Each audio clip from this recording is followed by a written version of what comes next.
The anime summer of 2017 has finally and sadly come to an end, but I'm here to review and give my final thoughts on the series that I've watched and dropped. Also, any anime that is continuing to be aired in the next season will not be reviewed. So if you want my reviews and opinions on that series, just have to wait until the next season ends. Disclaimer, everything that I say in this video are my opinion. So let's get started with this.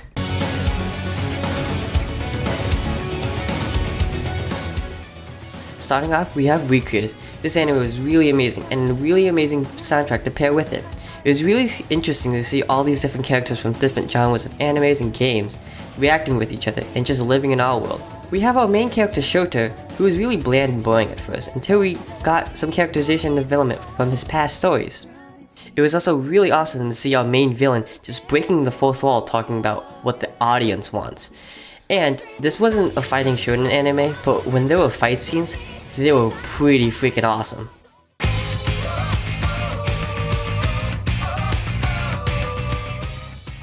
Here we have the anime that everyone should know about, and if you don't know about this series, what are you doing with your life? Like, just stop this video and just watch My Hero Academia, because it is amazing. Now let me get into the details of why My Hero Academia is so amazing. The series really broke down of what it actually meant to be a hero, questioning if Stain is really right, and all these sorts of things. It is also really amazing of how they try to give characterization and development for every single character, like Jiro. And what else do you want from a shonen fight anime? It has amazing fight scenes, great characters, and come on, these openings are amazing.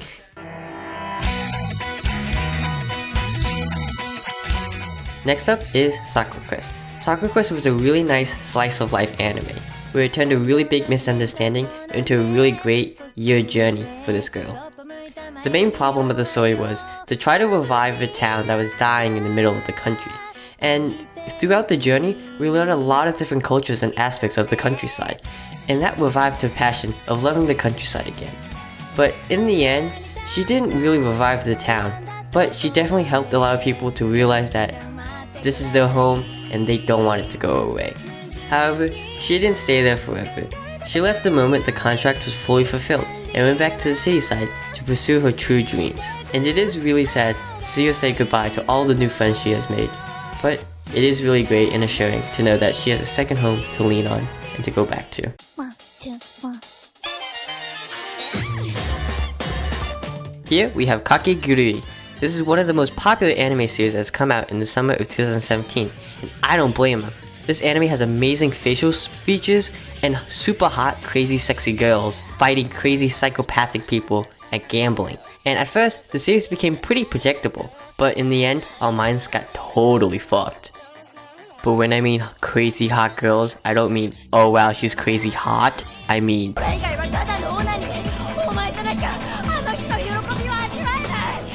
yeah, that.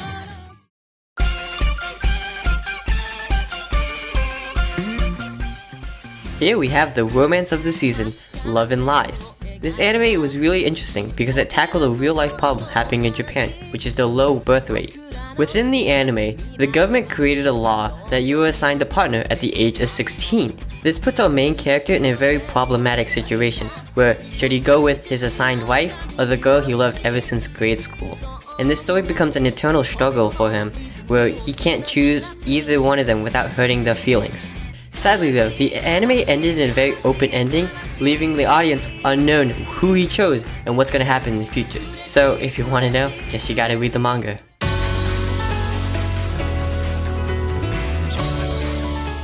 Made in Abyss was the true dark horse for a lot of people of this season, and the first episode blew me away with this amazing soundtrack and great cinematography to pair with it. And from just the first episode, it made everyone in the audience think what is happening in the abyss and what's there at the bottom. And throughout the series, I had that feeling where the series is gonna get very dark, and it did not disappoint us. We follow our main characters Riko and Reg, and their end goal is to try to reach the bottom of the abyss to try to find Riko's mother. And at the end of the anime, Riko and Reg still have a lot to explore, and it makes us wonder what the heck is down there, because a lot has happened and we're still not very close to the bottom of the abyss. ラリチョウが飛んでた砂ぼ Classroom of the Elite was a very underrated anime of this season, and probably the biggest reason because of that was because the anime was very intellectual, and it probably put off a lot of people. But I love that type of stuff. In this anime, we have a high school that's very high-end, and is divided into 4 different groups, A to D. This reminded me a lot about Assassination Classroom, but when you watch this anime, it is nothing like that. The school has a point system within it, and with the points, the students can buy anything with it, and that is a major element within the show. And with our main character, he's a very monotone type of person, and he has a very hidden mystery about himself. It makes us wonder why is he in D class, and what's his end goal?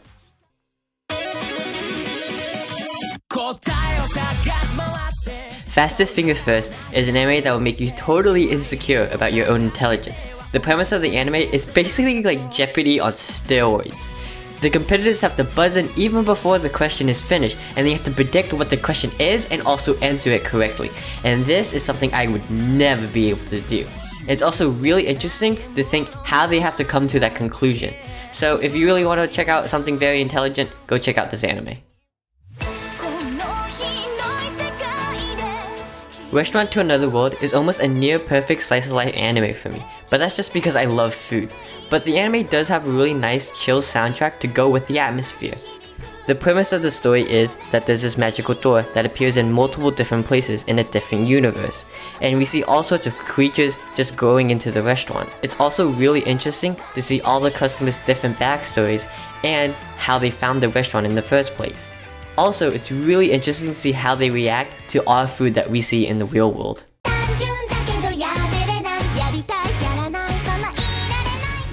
At first I thought Gamers was going to be a serious gaming anime, but I was totally mistaken. I was pleasantly surprised that it was going to be a romance comedy. And honestly, later on I learned to love the characters, and the romance actually wasn't that bad in it. Fair warning though, this is the anime of misunderstandings, and it gets kind of annoying. Also, if you're a fellow gamer like myself, then you'll relate to the characters a lot of the times, and it really gives you a nice fresh breath air.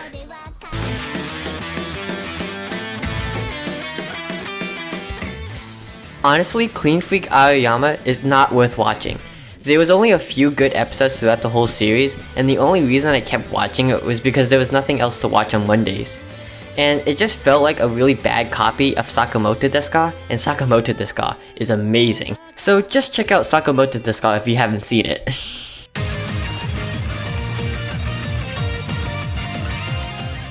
My Girlfriend is a Gal was the typical ecchi series of the season. And the only thing that I found interesting was that the main character actually had a goal, which was lose his virginity. And I honestly didn't like it at all. I read the manga, and the manga is a lot better. And the adaptation from the manga was horrendous. The pacing was really fast and bad, and the last 2 episodes were all anime only, and I was just kind of repulsed.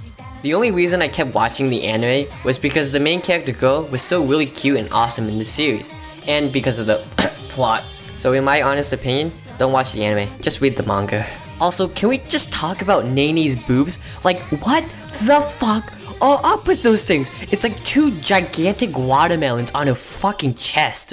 Okay, now that we have that rant over, let's move on to the series that I dropped in this season. And since I don't have many opinions about them, we're gonna go into lightning round. First off, we have Dive. The reason I dropped the series is because the plot was very typical for a sports anime. You know, in trouble, need something to pick us up, all that sorts of stuff. And every episode seemed really boring to me. Next up, we have Clueless Girl. The reason I dropped this series is because I really hated the main character, and every joke in the series was like 2 seconds long, and then it was to this joke, and then to that joke, and then this joke, and then that joke. It just got super annoying, and it couldn't even last like 5 minutes. Finally, we have In Another World with My Smartphone. The reason I dropped this series is because the main character had no motives or goals within the series, and the plot didn't seem like it was gonna go anywhere, and it just felt super boring to me, and I barely remember it at all. So guys, those are all the animes that I watched in the summer of 2017. If you think I missed out on one of the series, then please let me know in the comments below. And if you like this video, please leave a like. And if you want more videos like this, please subscribe. And always, please continue watching anime.